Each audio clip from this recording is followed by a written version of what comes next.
Imagine this. A wealthy man is found dead in his study, the doors locked, the suspects plenty.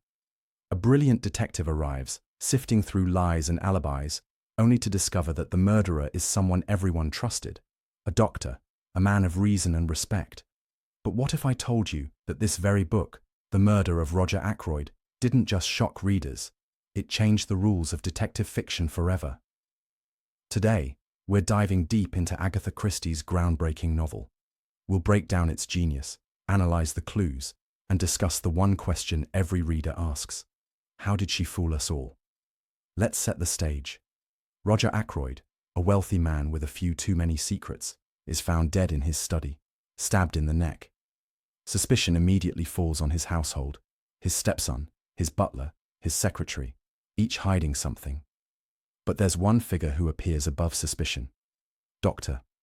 James Sheppard, the man who narrates this story with meticulous detail. Enter Hercule Poirot, the retired detective who just happens to be Sheppard's new neighbor. Poirot, with his keen eye and relentless logic, begins unraveling the case, leading to one of the most jaw-dropping revelations in mystery history. But before we get there, let's talk about the brilliance of Christie's deception. Agatha Christie plays a trick so bold that it left early readers reeling. She made the murderer our very guide through the case, Dr. Sheppard, the man reporting every clue, every alibi, every false lead.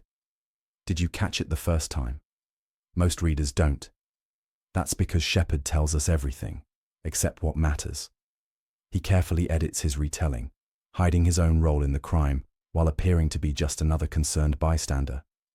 Here's a question. Was it fair? Some argue that Christie broke the unspoken rules of classic detective fiction.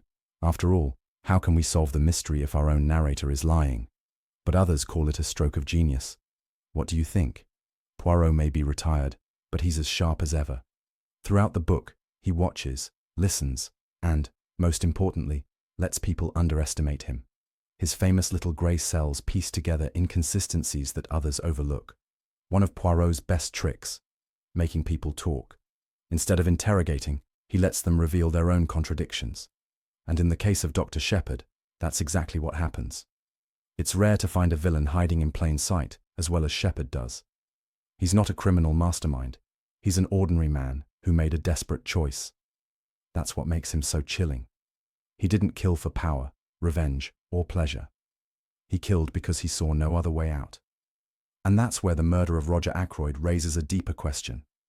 How well do we really know the people we trust? Let's talk about that ending.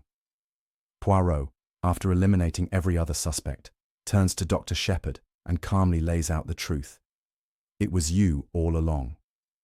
The brilliance isn't just in the reveal. It's in how it makes us, the readers, question everything we thought we knew.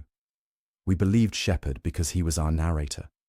But suddenly, we realize we were complicit in his deception, never questioning the gaps in his story. It's no wonder this ending caused controversy. Some readers were outraged. Others called it the greatest twist in crime fiction history.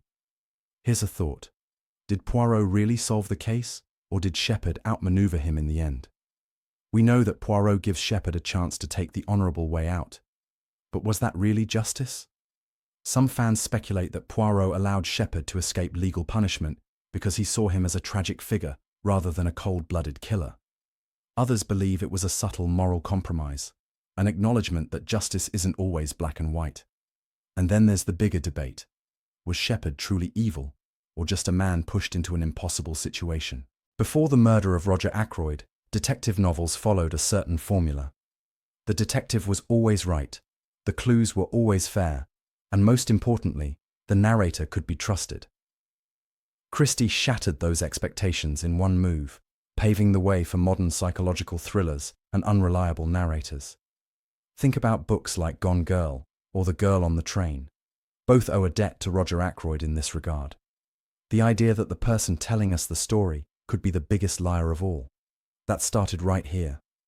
So, what's the final verdict? Is the murder of Roger Ackroyd the greatest twist in mystery fiction? Did Christie break the rules or rewrite them? And most importantly, did you see it coming? One thing's for sure. No matter how many times you read it, you'll always find another hidden clue, Another subtle misdirection. Another reason to marvel at Agatha Christie's genius.